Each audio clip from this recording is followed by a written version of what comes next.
Welcome back to Nostalgianomics. Today we're going to do something a little different. We're going to kind of play like an Uno reverse card, and instead of talking about some good buys right now, good things to pick up, opportunities, we're actually going to talk about things you should be selling right now, right? Things that are overvalued, and it's really going to be based around the playability aspect. Now look, I'm not a playability expert, don't claim to be.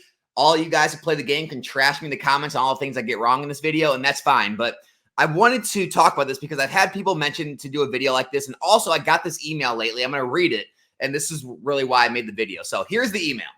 Alex, I've been noticing a lot of Scarlet and Violet era gold rare cards are holding substantial value in the sets. Do you think this means people are starting to value the gold rare rarity as being the most rare cards in the set? I've been looking back at Sword and Shield and Sun and Moon. It seems a lot of those cards are a lot less valuable. Do you think those are undervalued and good pickups and could see massive price increases as maybe people are starting to value the gold cards more than they did in the past? Be interested to hear your thoughts. Thank you. So I understand where your mind's at. I understand what you're looking for, but short answer is no, I don't. The short answer is a lot of these gold cards in Scarlet Violet era are overvalued, and there's other cards I'm going to show you too that are overvalued as well based on playability. So let's go ahead and jump into this video, and I'll show you where my mind is and what my thoughts are, and we'll see, what you guys think in the comments after. But before we do that, I got to shout out today's video sponsor, guys. It's Low Popping. Guys, lowpopping.com. They got something for everyone. I've bought many cards off Low Popping. They have a lot of good deals from time to time. It definitely pays to shop them. No matter what you're looking for, English, Japanese, modern, vintage, they got, sealed video games, sealed Pokemon products, slabs. It really doesn't matter. They have it. And so another cool thing is they're always buying, selling, and trading. So if you're not looking for any cash to change hands, you can always reach out to them for a trade or just to sell off parts of your collection to free it up for other things. If you're looking to reach out to them for something like that, you can find them at info@lowpopping.com or Instagram at lowpopping. And then I'll leave the link to the site as well if you're looking to shop anything on there. Like I said, they do have some good deals. It does make sense to shop them. Link will be in the description and the comment section below.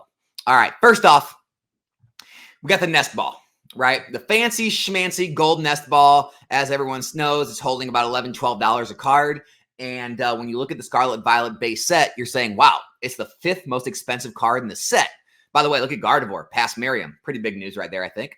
But it's the 5th most expensive card. It's higher than the Koraidon SIR, the Arven SIR, and a lot of these other cards as well. How is that possible? Well, it's playable.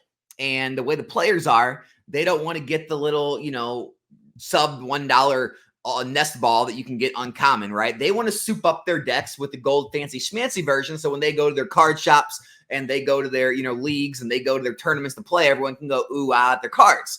And that's why these cards hold value. Now, what we see a lot of time is when the new meta comes around and the new decks are created, new strategies are made, and sometimes these cards fall out of the limelight, you see those cards drastically fall, and I wouldn't expect this to not be in the single digits in the future. So no, this is not a good pickup for collecting purposes, investing purposes, anything like that. The reason these cards are valuable is playability. Same thing goes for the Super Rod, guys. In Paldea Evolved, it's about a $17, $18 card. It is holding strong at the 7th most expensive card in all of Paldea. It's more expensive than Tinkaton and Skeledirge SIRs, Iono Full Arts, and many other IRs and SIRs, which is wild until you realize, well, people don't want to buy the $1, Super Rod uncommon to put in their decks. They want to buy the fancy smancy Super Rod. It's a playable card. That's why the gold rares are up there, right? It's not that they're more collectible now. It's not that people are starting to value them more now. It's that reason alone. And so this is another card I'd be selling as a collector, and I would not be buying as an investor, collector, anything like that right now. I think there'll be cheaper times to pick it up in the future. All right. Going to Paradox Rift, right? Countercatcher, another gold card, seeing around $10, $11. I think it's overvalued. Now, this isn't just gold cards, right? Iron Hands, another obvious card. Now, Iron Hands has dropped a lot lately, right? It started to really come down from its highs. I still think it's overvalued. The reason is it's another playable card. This is why you see the full art version, right, selling for still $20. This is why you see the regular EX version still selling for $12 to $15, guys. A regular EX. You guys know how easy EXs are to hit. All the other EXs in Paradox Rift are all like $1, sub $1, maybe just over $1. They're all very cheap. There's a reason why this regular EX card is a $12, $15 card. And it's not because it's just so collectible and Iron Hands is just so popular of a Pokemon that everyone wants it. No, it's playability. And so, yes, when you look at this, Iron Hands being the number 5th most expensive card in the set, no, I don't expect this to hold. If you're trying to collect this or invest in it, do not right now. This is time to sell this card still. You'll be able to pick this up much cheaper in the future. I don't know how far it's going to fall. It'll definitely fall sub 20 in the teens, low teens, maybe under 10. I don't know, but this will not hold. And no, this isn't some Iron Hands trend. This is going to be some hugely popular Pokemon in this era. These are definitely sells. If you get them, sell them, I would say immediately. Do not hold on to these because as soon as the meta shifts and Iron Hands is no longer a big playable Pokemon, these will all fall along with the counter catcher as well. Moving into Temporal Forces, guys, Prime Catcher, same thing. It's $18 card, way overvalued. Okay, it's like, what is it? It's actually pretty far down, 3, 6, 9, 10, 11. So it's the 12th most expensive card in the set. But everyone knows how easy A-Specs cards are to hit. They're not hard. You get usually 2 in every box most of the time. And Prime Catcher isn't like more rare than the other A-Specs cards. It's just the most playable A-Specs to date. And so because of that, it's being put in all kinds of decks. That's why it's holding the value. Once it falls out of the limelight, once other A-Specs cards are created that are better, or once other playable decks are made, this card will 100% fall. I would say it will definitely be under a $10 card. If you're trying to collect it, trying to invest in it, do not. It's time to sell. It is not time to buy this Prime Catcher right now. Last but not least, the Buddy Buddy Poffin, right? Everyone knows, I think the Buddy Buddy Poffin's been a playable card. I think the uncommon trainer is still like a $2+ card right now. And that's why this Buddy Buddy Poffin is still a $36 to $40 card. And it's still holding up as the 8th most expensive card in all Twilight Masquerade. No, people aren't just on a gold card craze. No, people don't just love Buddy Buddy Poffin. It's a playable card. People want the top rarity in their decks, and that's why it's holding better value than the Lana's Aid, than the Wellspring Math, the Sinistra, than all these other, the Chansey, all these other great cards, right? The reason it's holding more value is because people are playing it in their decks. No, it's not time to pick it up. No, I would not hold it. I would sell it if you're a collector or investor. This is for the players, guys. This is not for any collectors or investors. If you're looking back at history, wondering how other things like have created, so Level Ball was a very playable card back in Sword and Shield. This was back in Battle Styles. And you can see it had some spikes like $20, $23, but now it's fallen all the way down in the $8 range and it's still falling. And so this is kind of what happens to these gold cards after they've had their run in their playable times. V-Guard Energy is another playable card. It's been falling ever since, it's playable. Back in Silver Tempest, $8.99, and now it's fallen all the way down in the low 3s, 3, maybe under 3 now.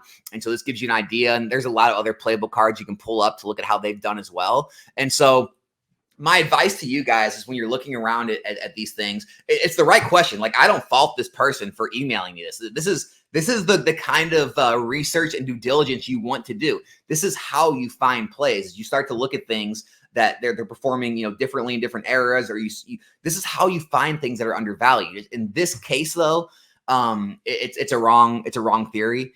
The reason the gold cards and some of these other Pokemon are holding value is playability, and that's one of the things you want to look up. So if you see kind of things like this that seem out of whack, just go to Google, right? Google it, look up, what are the most playable cards in Pokemon right now? What are being played in the highest level decks? And usually, if you find a lot of those cards that you think are really valuable and they're in those decks, that's the reason. And so, no, don't get caught up in any hype over gold cards. Don't get caught up in Iron Hands hype or any of these other playable cards hype. The reason they're valuable is because they're playable. Now, obviously, there can be times where there can be playable cards and they're also valuable. Some things that come to mind, like maybe the Raging Bolt. I know the Raging Bolt is playable. I don't think the Raging Bolt is going to have a crash. The SIR from Temporal Forces. I think it's a little inflated because it's playable, but it's a great looking card and it's top rarity and it's a sought after card. It's the Raikou version of, the Raikou version of the card is the Raging Bolt. And so there are some overlaps there, but just keep that in mind when if you guys are collectors or investors, don't fall down the trap of the playable cards and getting in before they've had their falls after the playability and the meta changed, because you could definitely get yourself into some trouble there and see a massive drop. So yeah, all those gold cards overvalued, Iron Hands, things like that, overvalued. Don't buy into those things. Be selling those things right now. If you really want to collect them, you'll be able to find better times to collect them in the future. And that's all I got today, guys. I hope you enjoyed the video. I'll be back here in a new one soon. I'm out.